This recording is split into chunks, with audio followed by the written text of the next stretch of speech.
Hello everyone, welcome back to our channel.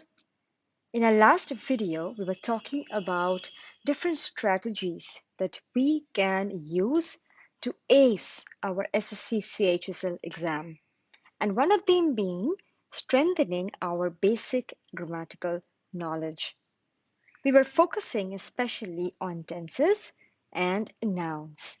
Today, we're going to talk about countable and uncountable nouns. Before that, here is a quick reminder.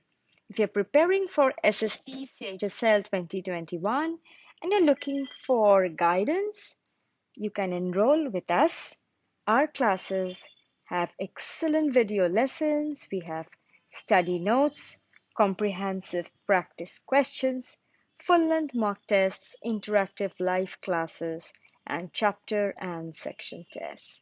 All these have been framed, have been conducted by expert faculty. If you remember in our last video, we were talking about the different kinds of nouns.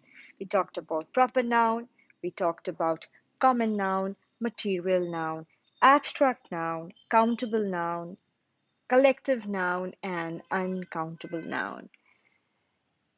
If you remember, we talked about how proper noun is a special name given to things. For example, names of companies, names of brands, names of rivers, names of places. Common noun is whatever you see around you.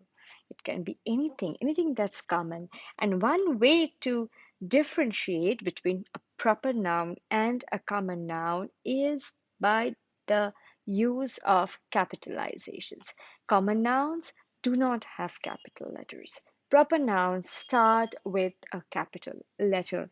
We talked about how abstract noun talks about ideas and concepts like fear, like darkness, like anger, and collective noun talks about groups and teams, herds and flocks, and material noun talks about the material that we use. Today, we are going to talk about countable and uncountable nouns. And our clue is in the name itself. Countable means whatever you can count. So it can be oranges, it can be puppies, it can be bananas, it can be boys, it can be eggs, it can be books and houses.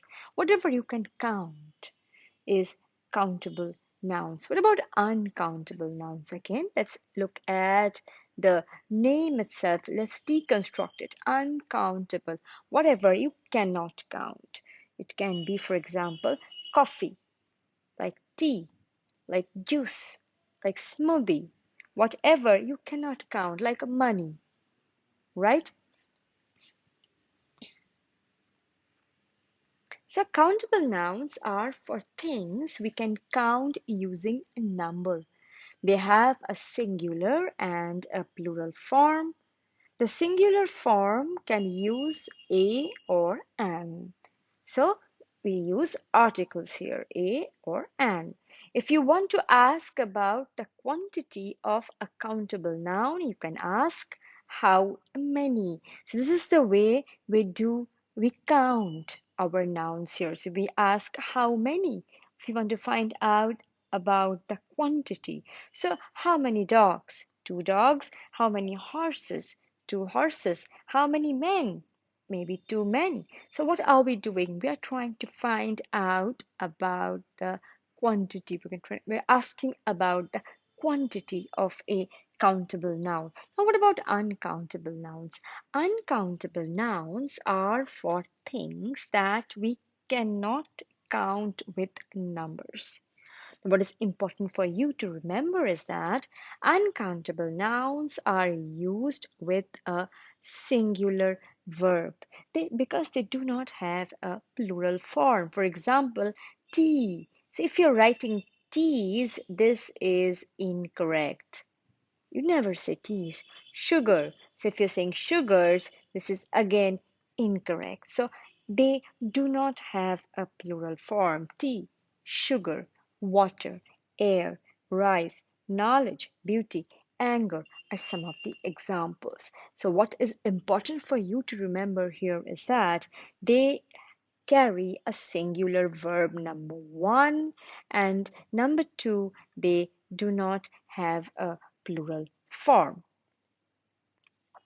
Now, obviously, the question comes, if you want to know something more, if you're looking for more information related to uncountable and countable nouns, for example, how much or how many, the moment you ask these questions, we will use what is called a quantifier. Yes? What is a quantifier? A quantifier is a word that usually goes before a noun to express the quantity of the object. It might sound very fancy, but it's very, very simple, very, very easy. For example, how much milk? A little milk. So here, a little is telling you about the quantity related to milk. How much? A little. Now, there are different types of quantifiers. So, there are quantifiers to describe large quantities, for example, a lot, much, many. And there are quantifiers to describe small quantities, like a little, a bit, a few. And there are quantifiers that describe undefined quantities, for example, some, any, but the measurement is not accurate. Yes, it's undefined.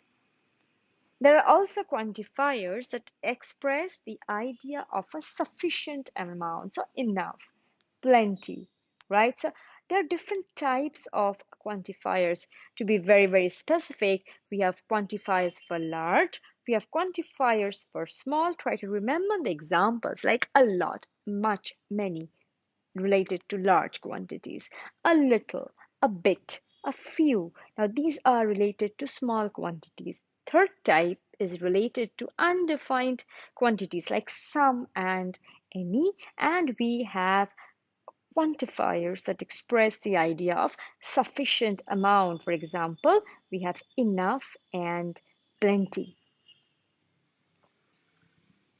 Now, this table is pretty useful.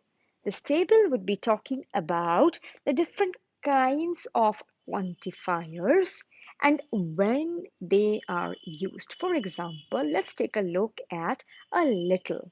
A little is used only with countable nouns. It is not used with uncountable nouns. A bit of. Again, it's only used with uncountable nouns. It's never used with countable nouns. A great deal of, only used with uncountable nouns. A large amount of, only used with uncountable nouns. For example, how much salt? You never ask how many salt, right? It's how much salt. A little salt. A bit of sugar. A bit of spices.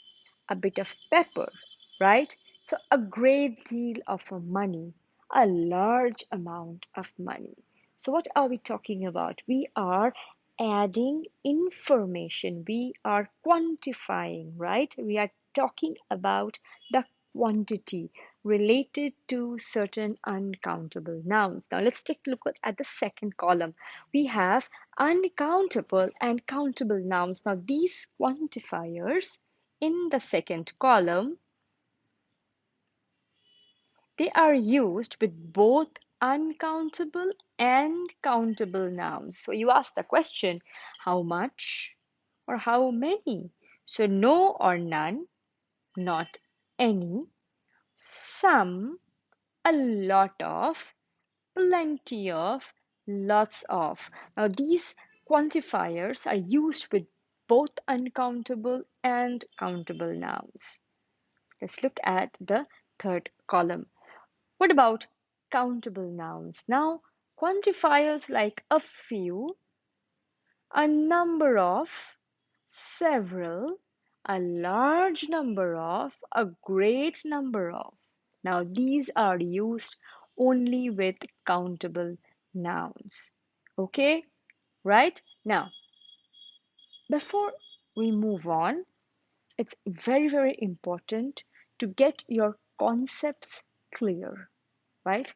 And this can be done. If you read this, it's very interesting. It says focus on concepts, marks will follow. Now, there are some very, very common mistakes associated with quantifiers. Let's take a look at these mistakes, right? So, we are often confused when we are using few and a few, little and a little. You need to be very, very cautious when you're using few, a few, and little and a little because the meaning changes. The meaning changes drastically, right? So you might try to say something else and you might actually end up saying something else, right? So you need to be very, very careful when you're using it. Using it in a grammatically correct manner is very, very important. For example, there is a big difference between few and few. They have opposite meanings. Isn't it interesting, right? So it's just a word, a letter. The moment you add a, the meaning becomes opposite. They have opposite meanings. If you say, for example, I have few friends, it means you do not have many friends, right? But the moment you say, I have a few friends, it means that you have some friends. See, this is very, very interesting, right? So you need to be very, very cautious when you're using this and you need to get your concepts cleared. Now, few and a few are used with countable nouns, but you need to remember that if you're using few, it means you do not have too many friends. You do not have many friends. But if you're using a few, it means that you have some friends. Let's take a look at the example. The student leader has presented this standpoint on few occasions. So, which means what? He rarely presented this standpoint. Very, very few occasions. Now, what about a few occasions? When you talk about a few occasions, it means that he has presented this standpoint several times. He has done it several times, right? Now, we have a similar uh, thing when we are using little and little. It's almost the same. It works the same way as few and a few. So if you say I have little money, you means you are poor. You do not have any money. But when you're talking about I have a little money, it means you are reasonably wealthy. You are well off, but it's just a nice way of saying that you are well off, right? So little and a little are used with uncountable nouns. For example, I will get by with a little help from my friends. Here, a little, see, means some help. If you get some help, you'll be good. Now, look at the next one. The project may take us a little more time than we initially estimated. We are again using a little, which means that it will take us some more time to get it done. Now, here comes little. Our research indicates that little effort was made on the part of the auditors. Here, little means not much effort, right? Here it means that not much effort was put into it. And we hope to be able to complete the project in as little time as possible. It means that not much time, as quickly as possible. Okay? Now, here is a quick to do for you. Why don't you try to solve these 10 sentences? You can solve them and you can put down the answer in the comments section, right? And I'm going to check them personally and let you know where you went wrong, right? You can try it out at home, and this will help you to boost your confidence. I hope this session was useful because you realized how small mistakes can change the meaning of the sentence and it can alter the way you write completely in a different way, right? So you need to be very, very cautious when you're writing, because small, very, very minor mistakes, which might seem to be very, very minor mistakes, they're actually major mistakes and they can affect your performance. So this is the reason it's very important to go back to our basics and try to brush up on our grammatical knowledge, our grammatical concepts, so that you are confident and you can ace that exam and come out with flying colors. Thank you so much for watching. Stay tuned, and we'll be back very soon with another video. Thank you.